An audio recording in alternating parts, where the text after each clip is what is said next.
Assalamualaikum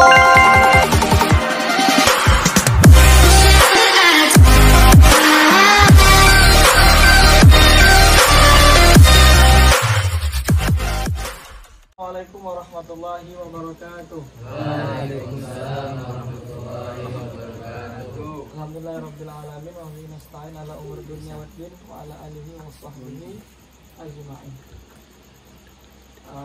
Apa kegiatan kita pada bulan Ramadan ini? Tahfiz Al-Quran. Santri sekalian, adik-adik kami yang kami sayangi, kita harus mengetahui bahwasanya Al-Quran itu mulia. Jadi orang yang menghafal Al-Quran, orang yang meletakkan Al-Quran dalam kalbunya, dia akan menjadi insan yang mulia. Contohnya apa? Al-Quran diturunkan pada bulan Ramadan, dan bulan Ramadan menjadi bulan yang mulia. Al-Quran diturunkan kepada umat akhir zaman kita. Jadi kita lebih didahulukan selangkah daripada umat-umat sebelum kita. Jadi umat Rasulullah SAW diberikan sebuah keistimewaan. Kenapa? Karena adanya Al-Quran di tengah-tengah kita. Al-Quran diturunkan pada malam hari, dan malam itu pun Allah jadikan malam yang lebih baik daripada 1000 bulan. Inna anzalnahu fi lailatul qadr. Wa ma adraka ma lailatul qadr. Lailatul qadri khairum min alfi syahr. Jadi kenapa malam yang satu malam itu lebih baik daripada 1000 bulan? Karena adanya Al-Quran. Jadi Al-Quran itu, kata Rasulullah SAW, Iqra'ul Quran fa innahu ya'ti yaumal qiyamah li asfian li ashabi. Bacalah Al-Quran karena sesungguhnya Al-Quran akan datang nanti di hari kiamat menjadi syafaat bagi bagi orang yang senantiasa mengamalkannya. Ashabi sebagai ashabi itu sahabat. Jadi orang yang mengamalkan senantiasa mengamalkannya. Ini nanti orang penghafal Al-Quran ini diceritakan dalam sejarah itu. Orang nanti menghafal Al-Quran ini nanti akan berbaris di depannya ada orang tuanya. Mereka akan memberikan mahkota kebanggaan kepada orang tuanya. Ini nampak sama kita nanti Ustaz Kardawi memberikan mahkota kepada orang tuanya, ayah, ibunya. Sampai kita lihat nanti Ustaz Ayub Ikhwan memberikan nanti penghargaan kepada orang tuanya. Kenapa? Karena kata Rasulullah, karena salah satu orang tua yang beruntung adalah anak yang penghafal Al-Quran. Jadi jangan kita merasa rugi. Mungkin orang lain libur, kita tak libur. Mungkin orang lain bisa bermain, kita tidak bisa bermain. Jangan rugi, karena yang rugi itu mereka pada hakikatnya. Kami pernah diajarkan doa oleh guru-guru kami. Allah menjadi dunia fi aidina wa taj'al fi qulubina. Ya Allah, jadikanlah dunia itu di tangan kami, dan jangan pernah kau jadikan dunia itu masuk ke kalbu kami, ke hati kami. Maknanya apa? Kalau seandainya dunia di tangan kita, adik-adik yang kami sayangi, itu sangat mudah bagi kita untuk melepaskannya. Tapi kalau seandainya dunia masuk dalam hati kita, alamatlah kita tidak akan pernah kita mau melepaskan dunia yang ada dalam diri kita itu. Makanya jangan kita heran di daerah kita, maaf cakap, ada di kalangan kita orang tuh semakin tua semakin gila dia dengan dunia, kan?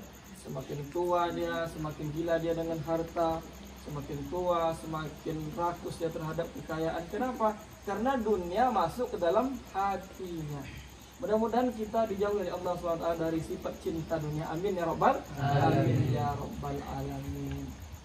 Adik-adik kami yang kami muliakan, salah satu mukjizat Al-Quran itu adalah nantinya Al-Quran itu nanti akan menjadi syafaat bagi pembacanya.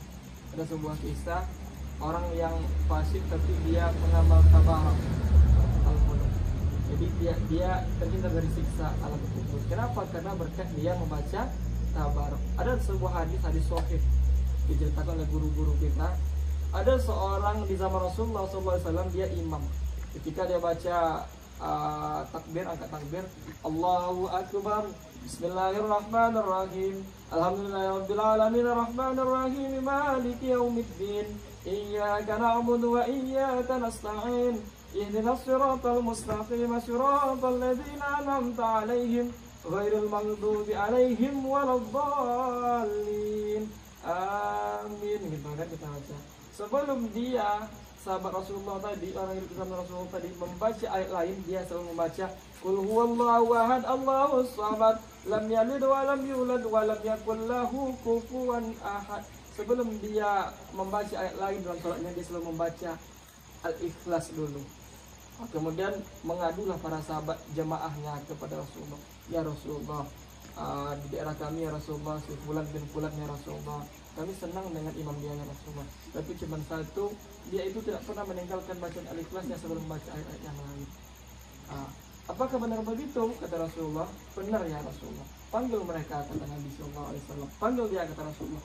Ketika dipanggil orang imam tadi, imam yang membaca, yang gemar baca Al-Ikhlas tadi, dipanggil pada Rasulullah Sallallahu Alaihi Wasallam.